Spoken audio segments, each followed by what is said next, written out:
앞서 말씀드린 것처럼 AI를 아까 코치나 게스 같은 브랜드 기업들도 이용하지만 불법 판매자들도 이용하죠. 그래서 불법 판매자들이 이용했던 사례인데 이런 사례가 이제 나타나서 저희가 처리를 했던 케이스인데 오른쪽 사진이 이 모자 제품을 판매하는 이제 상품 페이지의 사진인데 오른쪽 사진에서 자세하게 보시면 이 로고 부분을 좀 이제 약간 지워서 다르게 표현했고 헤어스타일도 약간 바꿨습니다.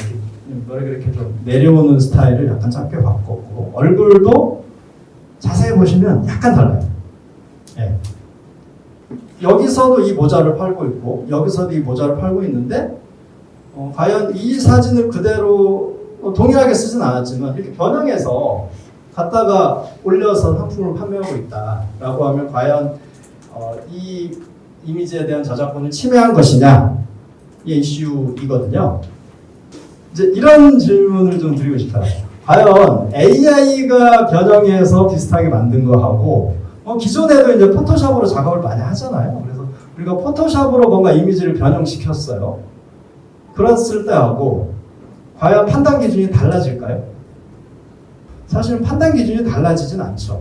중요한 건 AI로 변형을 했느냐 포토샵으로 변형했느냐가 중요한 게 아니라 중요한 건 과연 저작권을 침해했느냐 그 이야기는 저작권 침해 요건을 만족하느냐고 아시는 것처럼 저작권 침해가 다르면 의거성과 실질적 유사성 두 가지가 만족돼야 되잖아요. 의거성은 아까 오른쪽 사진을 보고 이걸 만든 거다 라는 거고 두 번째 실질적 유사성은 진짜 비슷하냐 이거고 자 저희가 이 사례로 돌아가 보겠습니다. 의거성이 인정이 될까요? 당연히 되겠죠. 오른쪽 사진에서 이 모자를 팔고 있고요. 왼쪽 사진으로도 이 모자를 팔고 있어요. 누가 봐도 이 이미지를 변형한 사람은 이 이미지를 보고 변형했다고 보는 게 타당하죠. 그래서 의거성은 무조건 이제 인정이 된다고 봐야 될 것 같고 두 번째, 유사하냐? 제가 어떤 분한테 보여드리니까 이거 똑같은 사진 아니야? 뭐가 달라? 이렇게 얘기하시더라고요. 예. 결국은 유사하죠. 그래서 이거는 왼쪽에 있는 사진은 오른쪽에 있는 사진의 저작권 침해가 맞습니다. 저희가 이제 신고를 했겠죠. 이게 네이버 쇼핑에서 판매하고 있는 제품이에요. 왼쪽 사진이. 네이버 쇼핑에서 차단을 해줬을까요? 저희가 네이버 권리보호센터에 신고를 했더니 차단을 안 해줬어요. 그 이유는 두 가지입니다. 첫 번째는 이게 동일하지 않다.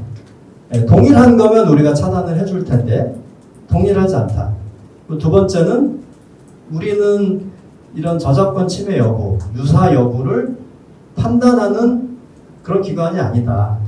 그래서 우리가 이걸 차단해 줄 수가 없다. 이렇게 차단을 안 해주더라고요. 저희가 재차 신고를 했어요. 처음엔 저작권 침해로 신고를 했고 통상적으로 두 번째는 저작권 침해에 더해서 부경법 위반 이런 식으로 좀 더 자세하게 저희가 신고서를 만들어서 다시 신고를 했는데 그래도 안 받아줬어요.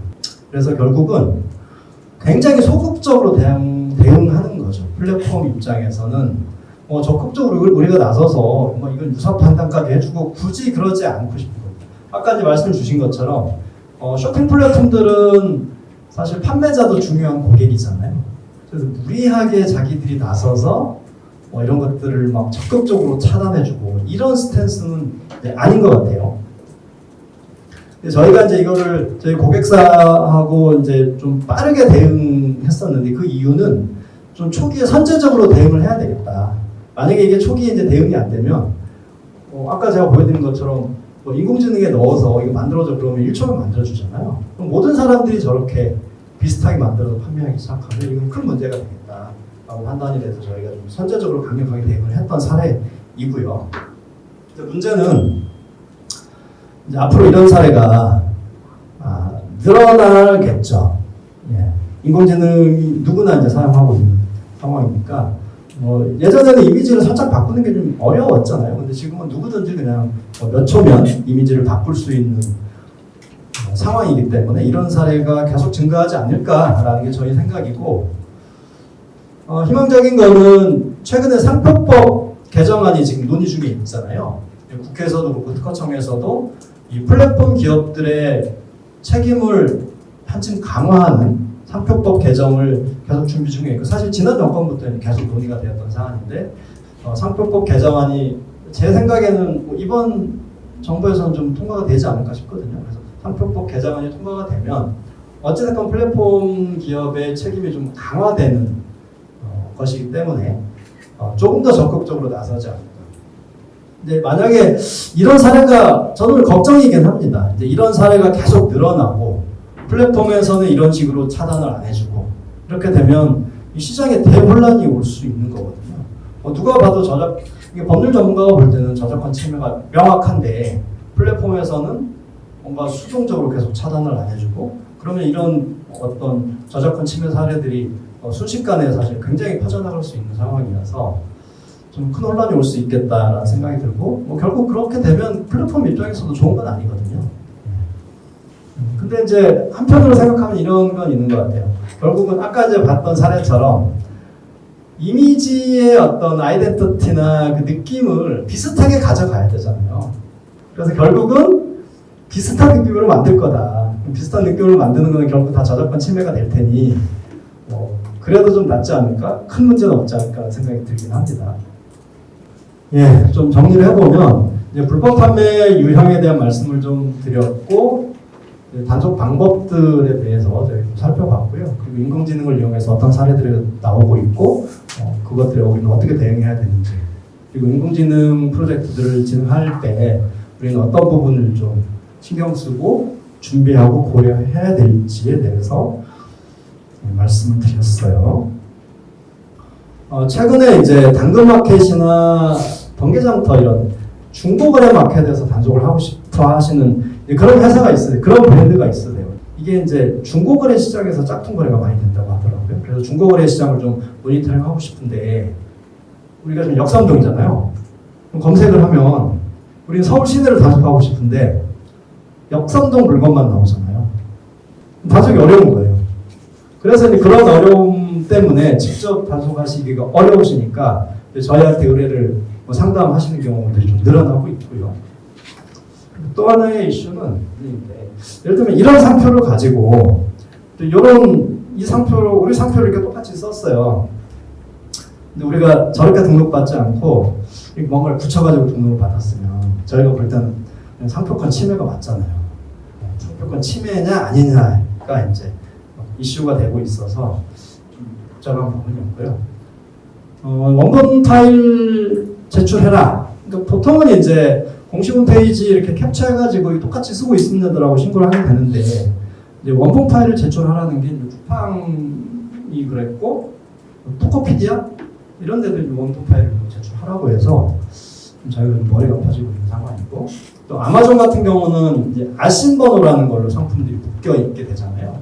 그래서 아신 번호로 다 묶여 있어가지고 신고를 하면 아신 번호로 묶여 있는 우리 회사 제품까지 싹 다 차단이 되는 그런 이슈가 좀 있고, 쇼피 대관은 보통 신고를 하면 이제 소명 기회를 주잖아요. 판매자한테 이런 신고가 들어왔으니까 소명하세요라고 해야 되는데 쇼피 대만 같은 경우는 소명 기회를 안 주고 그 판매자 상품을 싹 다 이제 차단해가지고 저희 사무실로 찾아오신 분들이 몇 분 계셨거든요. 대만에서. 네, 그런 이슈가 좀 있고요. 사실은 저희가 작년부터 실무 세미나를 1년에 한 3, 4회 진행하고 있는데 계속 이 부분을 강의를 해서 말씀드렸었어요. 알리바바에서 유저 상품 신고 방법, 쇼피에서 신고 방법 이런 것들 강의 때마다 말씀드렸는데 저희 QR 찍고 들어와 보시면 저희 블로그에 잘 정리되어 있습니다. 알리바바에서 신고를 어떻게 하셔야 될지, 쇼피에서 어떻게 하실지, 네이버, 그리고 심지어는 저희가 신고 가이드를 책자로 만들었어요. 여기 들어가 보시면 국내 마켓플레이스하고 해외 주요 마켓플레이스들에 대한 신고 방법이 상세하게 PDF 형태로 다운받을 수 있게 돼 있으시니까요. 여기 들어가셔서 다운받아서 참고하시면 실제로 이 신고를 하실 때 참고하시면 좋을 것 같아요. 근데 이제 해보신 분은 아시겠지만 이게 위조 상품을 찾는 것도 어렵고 신고하는 것도 어렵고 또 신고를 했다고 해서 끝나는 건 아니잖아요. 신고했던 것들을 또 다 이렇게 저희가 신고가 제대로 뭐 돼서 차단이 되었는지 이런 것들을 관리해야 되고 이런 것들이 사실 너무 힘든 일이죠. 신고 같은 경우에도 플랫폼별로 아까 보여드린 것처럼 뭐 라쿠텐은 라쿠텐대로 실제 다르고 아마존은 아마존대로 또 다르고 뭐 플랫폼마다 다 다르기 때문에 굉장히 뭐 일종의 이제 고난의 행군이 될 수밖에 없죠. 그래서 위조 상품이나 불법 판매 제품을 찾고 차단하고 관리하는 거를 도와주는 일을 하는 게 이제 저희 유급회에서 하는 일이고요.